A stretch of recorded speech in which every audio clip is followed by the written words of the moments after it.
Hello, welcome to Unit 2. I hope the information that we provided you in Unit 1 was understandable and hopefully provided a good foundation for you to continue our journey of learning more about industrial hygiene. Unit 2's title is Anatomy, Physiology, and Routes of Exposure. And if you think about those three terms or phrases together, that may seem like kind of an unusual grouping, but what I hope you'll get out of this second unit is, in fact, the interrelatedness of those three terms. The other thing that I would point out before we discuss this further would be that if you look at anatomy and physiology, these are disciplines in and of themselves. So, for example, if you are a medical student or a graduate student in the biological sciences, most likely you would be taking each of these topics as a semester-long course or perhaps even longer. So again, we've got this incredible challenge of trying to get you the necessary information you need to be able to interpret things that you encounter in your professional lives, and I think we can do that in pretty good short order. So what you'll learn in this unit through the written lecture and through the textbook reading, there are mainly four ways that chemicals or some other type of hazardous material get into the body. The first would be through inhalation, which of course is breathing in and out via the lungs.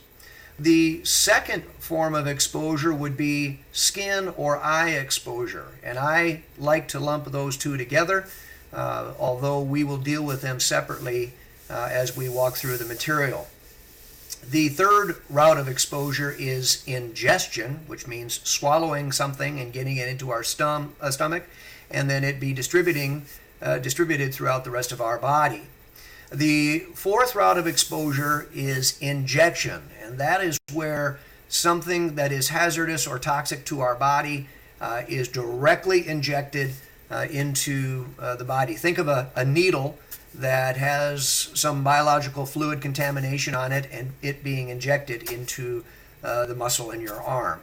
So those are widely accepted as our routes of exposure, and what you'll learn is that we typically think of inhalation and skin and eye exposure as being the most significant routes of exposure when we talk about industrial usage of chemicals.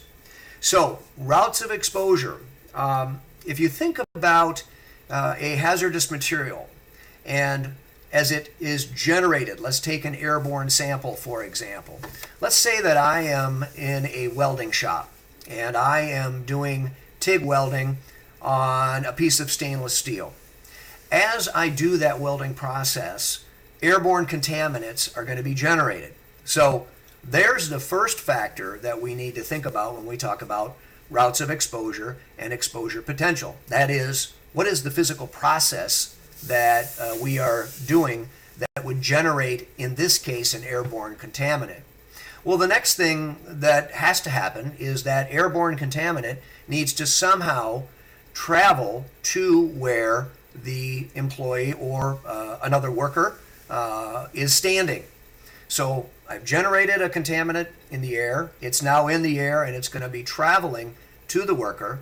And then, of course, the final step would be that the worker would need to be exposed to that contaminant, and in this case, primarily through inhalation. So it's a somewhat complex process. Each step along the way has its own set of variables associated with it. And what we want you to think about is that as you look at each of those steps in the process, from source of contamination to exposure, these are really opportunities for the industrial hygienist to apply the knowledge and skills that they have as a part of becoming an industrial hygienist. So lots of things to consider here. The one thing that I do want to point out relative to anatomy and physiology is that as you look at each of those routes of exposure, we have to keep in mind that the body has some amazing natural defense mechanisms, and there will be a discussion of that in your both textbook and written lecture. So for example, let's take inhalation. And let's look at that example that we just talked about with the welder generating the contaminants that are traveling to, say, a bystander that might be another worker. If you breathe in something that doesn't agree with you or your lungs, think about the things that happen naturally without you even thinking about it. So what do? We cough. Sometimes we hack up mucousy type material that we spit out, and some people consider that to be gross. Actually, that is a natural defense mechanism that the body has to protect us. So the key thing to remember here is that all of our natural defense mechanisms have limits. So for example, let's take the route of exposure of skin contact. Think about spilling a chemical that is corrosive on your skin. Let's just say your hand. If we wash that material off very, very quickly, and we minimize the amount of time that that chemical actually has contact with the skin, we're going to minimize the negative impact that it will have. Conversely, if I take that same example of spilling something on my hand that is corrosive, and for some reason I don't notice it right away, and I let that chemical slowly absorb into the skin, the potential negative impact is going to be far greater.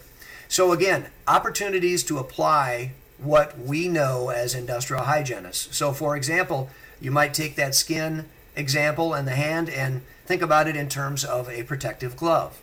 Well, what are we doing when we put a protective glove on when we're working with a corrosive material? Well, we are applying a separate additional barrier to assist, if you will, the body's natural defense mechanisms that are provided by intact skin. So it's really kind of fascinating to think about all the ways that hazardous materials can have a negative impact on us.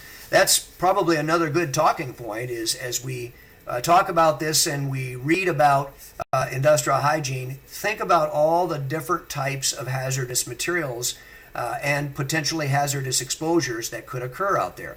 We've been referring to chemicals quite a bit, very, very common in terms of usage, not just in the United States, but around the world. But there are many other types of hazardous materials: biological agents, radiological agents. Think of ionizing and non-ionizing radiation. All sorts of things. Noise exposure, that's considered what we call a physical hazard. Ergonomics are also something that industrial hygienists have to deal with. Repetitive type work activities that have a cumulative effect on the body. So, back to my original theme at the end of Unit 1, which was how exciting and diverse this field of industrial hygiene is.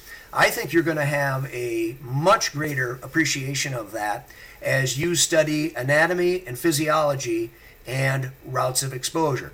So we're going to build some very, very basic foundational concepts here to present to you that will assist you as you proceed further on in the course. That's it for now. Enjoy Unit 2, and I'll look forward to seeing you in Unit 3.